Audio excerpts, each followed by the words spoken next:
Answer sheet. Now turn to Section 1. Section 1. You will hear a conversation between the director of a childcare centre and a parent enrolling her child in the centre. First, you have some time to look at questions 1 to 6.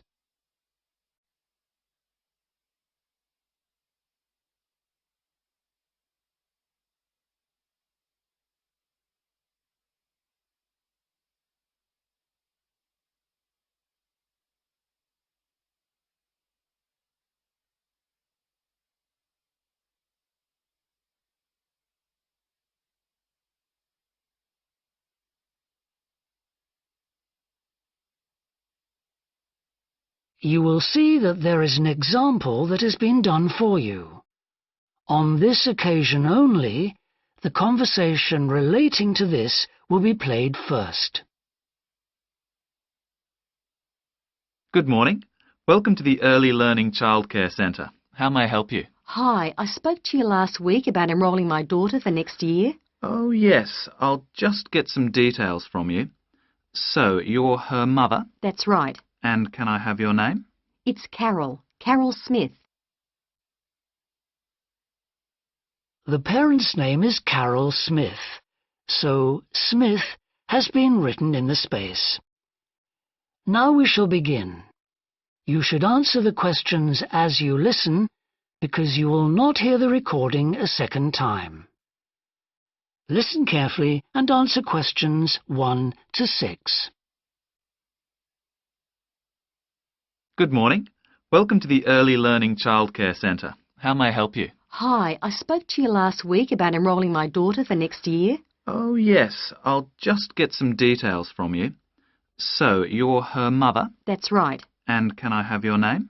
It's Carol. Carol Smith. And your daughter's name? It's Kate. Now, we have several groups at the centre and we cater for children from 3 to 5 years old. How old is your daughter? She's 3 now, but she turns 4 next month. I'll put 4 down because that's how old she'll be when she starts. Fine. She's so excited about her birthday and coming to the centre. Oh, that's good to hear. And what's your address? It's 46 Wombat Road. That's W-O-M-B-A-T. Woodside 4032. And what's the phone number? Oh, it's 3345 9865. So, have you decided on the days you would like to bring your daughter here?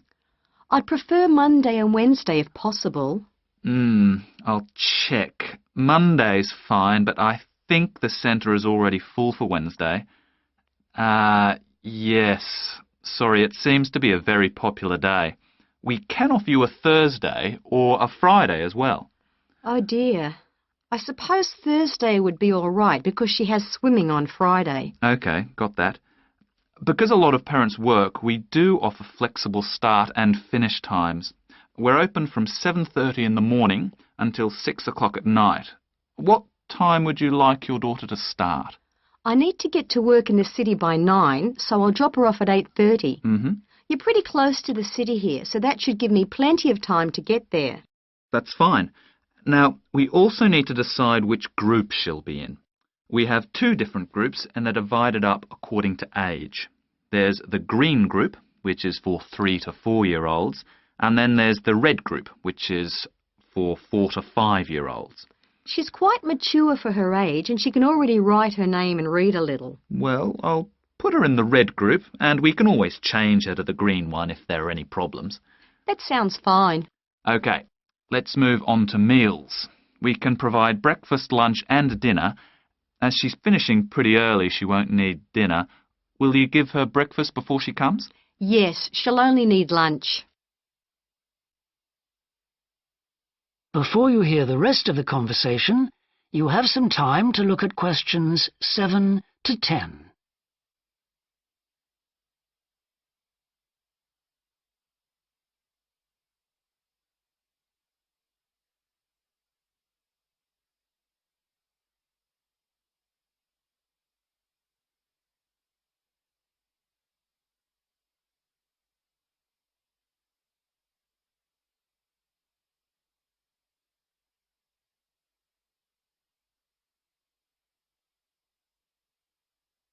Now listen and answer questions 7 to 10.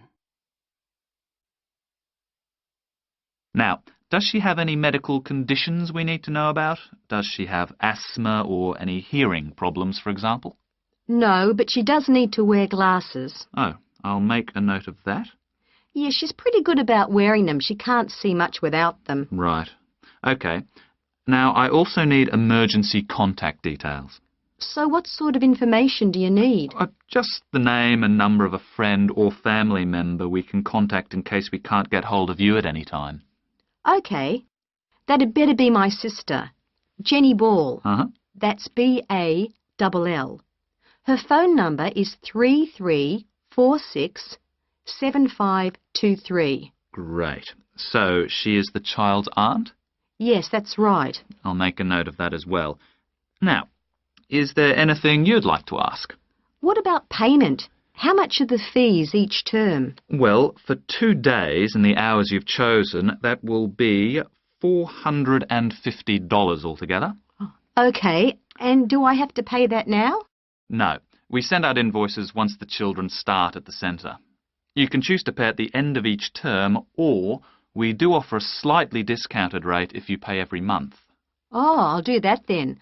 I find it easier to budget that way, and I'm not used to the term dates just yet. Good. It makes it a lot simpler for us as well. Well, that's everything. Would you like me to show you around the centre? We can go. That is the end of section 1. You now have half a minute to check your answers.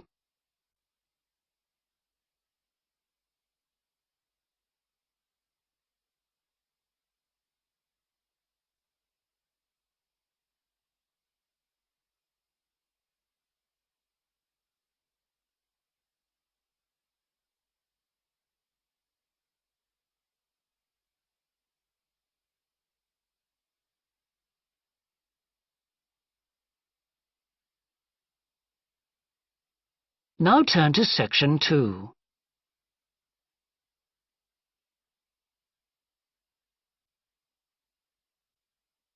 Section 2. You will hear a woman called Alice Bustle talking on the radio about the Dolphin Conservation Trust, an organisation which tries to protect dolphins. First, you have some time to look at questions 11 to 15.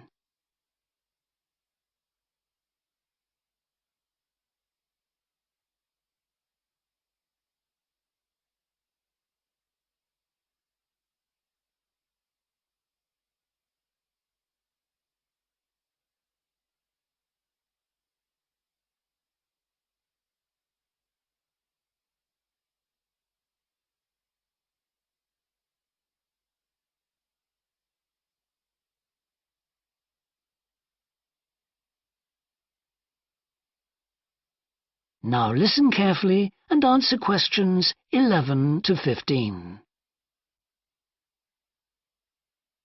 Today we're pleased to have on the show Alice Bustle from the Dolphin Conservation Trust. Tell us about the trust, Alice. Well, obviously its purpose is to protect dolphins in seas all around the world. It tries to raise people's awareness of the problems these marine creatures are suffering because of pollution and other threats. It started 10 years ago, and it's one of the fastest growing animal charities in the country, although it's still fairly small compared with the big players in animal protection. We're particularly proud of the work we do in education. Last year, we visited a huge number of schools in different parts of the country, going round to talk to children and young people aged from 5 to 18. In fact, about 35% of our members are children. Oh. The charity uses its money to support campaigns, for example, for changes in fishing policy and so forth. It hopes soon to be able to employ its first full-time biologist with dolphin expertise to monitor populations. Of course, many people give their services on a voluntary basis, and we now have volunteers working in observation, office work and other things. I should also tell you about the award we won from the Charity Commission last year for our work in education. Although it's not meant an enormous amount of money for us, it has made our activities even more widely publicised and understood. In the long term, it may not bring in extra members, but we're hoping it'll have this effect. Is it possible to see dolphins in UK waters? Yes, in several locations. And we have a big project in the east part of Scotland. This has long been a haven for dolphins because it has very little shipping. However, that may be about to change soon because oil companies want to increase exploration there. We're campaigning against this because although there'll be little pollution from oil, exploration creates a lot of underwater noise. It means the dolphins can't rest and socialise. This is how I became interested in dolphin conservation in the first place. I had never seen one, and I hadn't been particularly interested in them at school. Then I came across this story about a family of dolphins who had to leave their home in the Moray Firth because of the oil companies, and about a child who campaigned to save them. I couldn't put the book down. I was hooked. Before you hear the rest of the talk, you have some time to look at questions 16 to 20.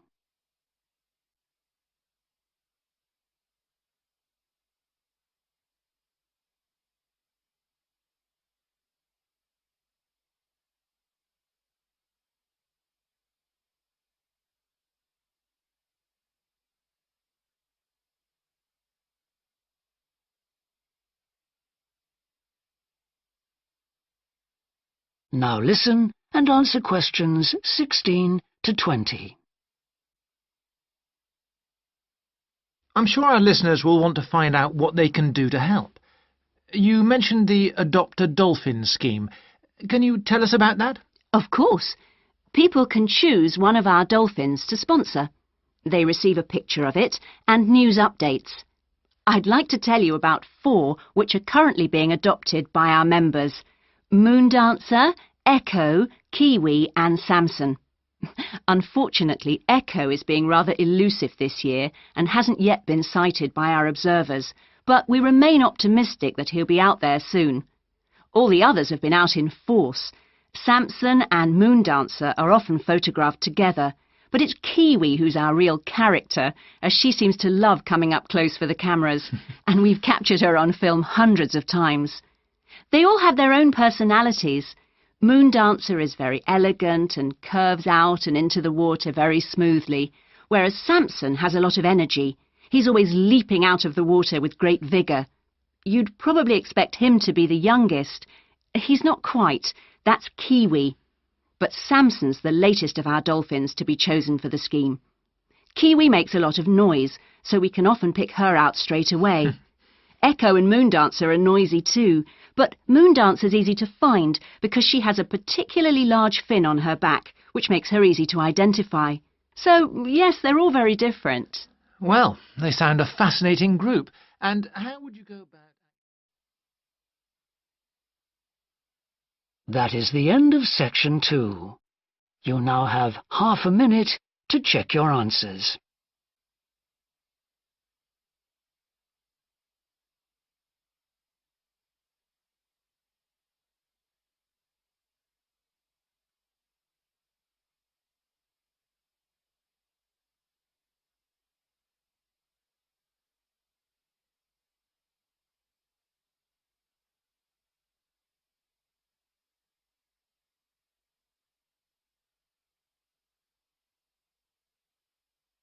Now turn to section 3.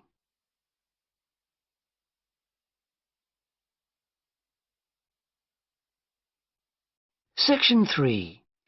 You will hear a student called Rob, who is in the first year of a theatre studies course, talking to another student called Mia, who's in the 4th year of the same course. First, you have some time to look at questions 21 to 25.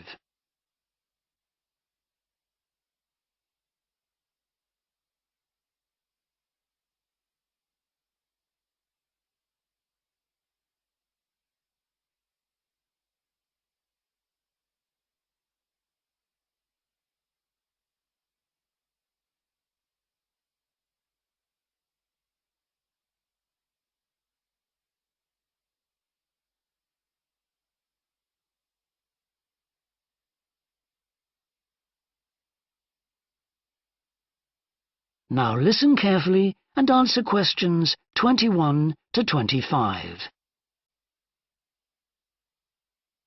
Hi, Rob. How's the course going? Oh, hi, Mia. Yeah, great. I can't believe the first term's nearly over.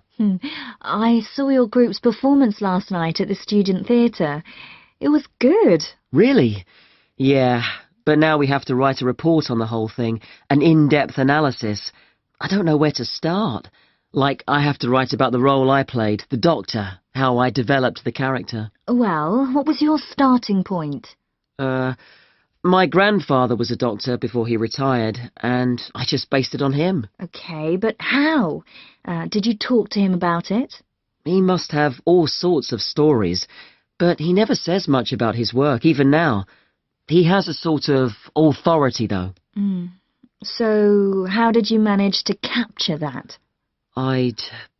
I'd visualize what he must have been like in the past when he was sitting in his consulting room listening to his patients. Okay, so that's what you explain in your report. Right. Then there's the issue of atmosphere. So in the first scene we needed to know how boring life was in the doctor's village in the 1950s. So when the curtain went up on the first scene in the waiting room, there was that long silence before anyone spoke.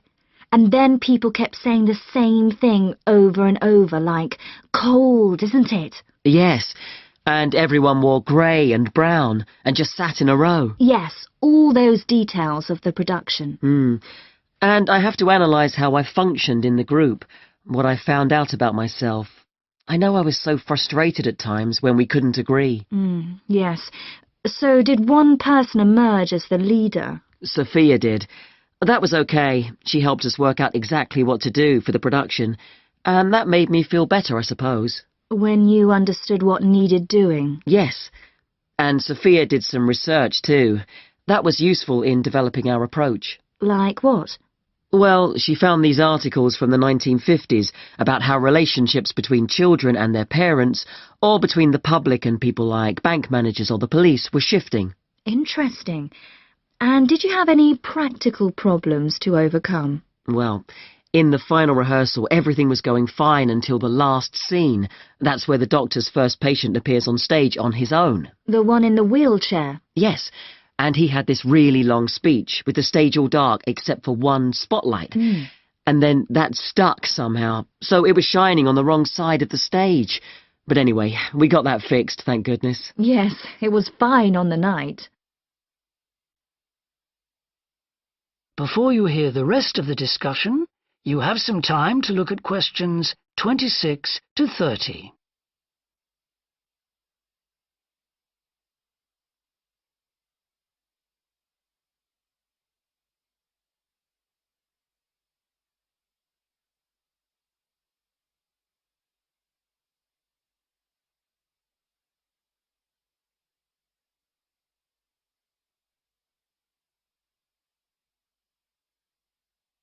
Now listen and answer questions 26 to 30.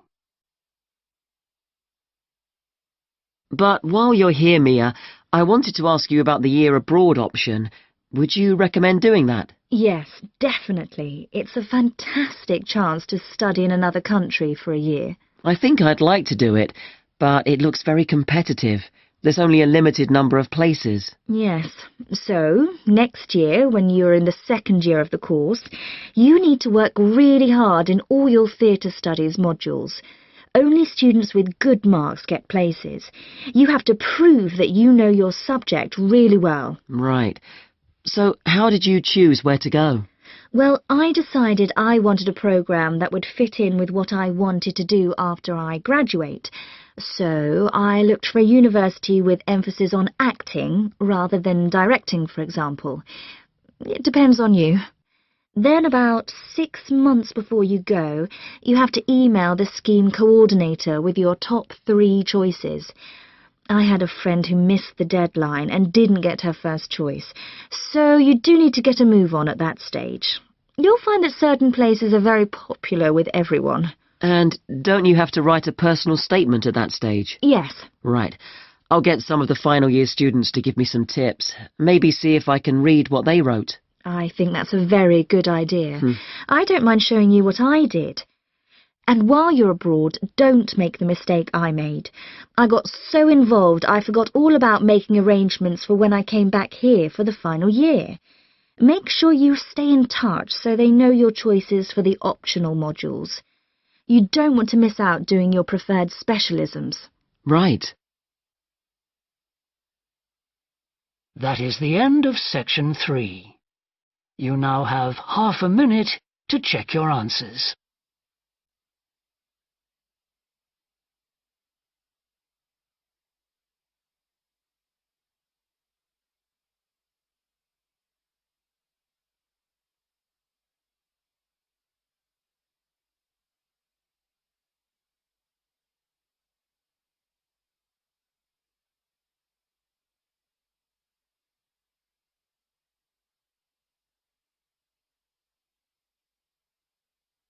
Now turn to section 4.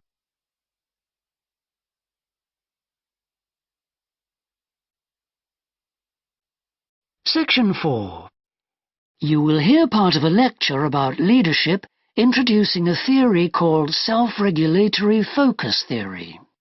First, you have some time to look at questions 31 to 40.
Now listen carefully and answer questions 31 to 40. Today, I want to talk about self-regulatory focus theory and how the actions of leaders can affect the way followers approach different situations. Self-regulatory focus theory is a theory developed by Torrey Higgins. He says that a person's focus at any given time is to either approach pleasure or avoid pain. These are two basic motivations that each and every one of us has, and they cause us to have different kinds of goals. Promotion goals in different life situations emphasize achievement. Prevention goals are oriented towards the avoidance of punishment. In a specific situation, our thoughts might focus more on promotion goals or more on prevention goals. The theory suggests that two factors affect which goals we are focusing on. First, there is a chronic factor. This factor is connected to a person's personality and says that each person has a basic tendency to either focus more on promotion goals or focus more on prevention goals as part of his or her personality. Second, there is a situational factor, which means that the context we are in can make us more likely to focus on one set of goals or the other. For example, we are more likely to be thinking about pleasure and to have promotion goals when we are spending time with a friend. In contrast, if we are working on an important project for our boss, we are more likely to try to avoid making mistakes and therefore have more prevention goals in our mind. Research has shown that the goals we are focusing on at a given time affect the way we think. For example, when focusing on promotion goals, people consider their ideal self, their aspirations and gains.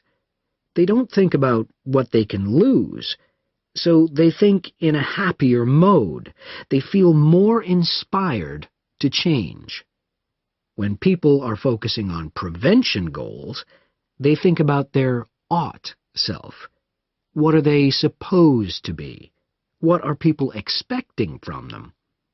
They consider their obligations to others. As a result, they experience more anxiety and try to avoid situations where they could lose.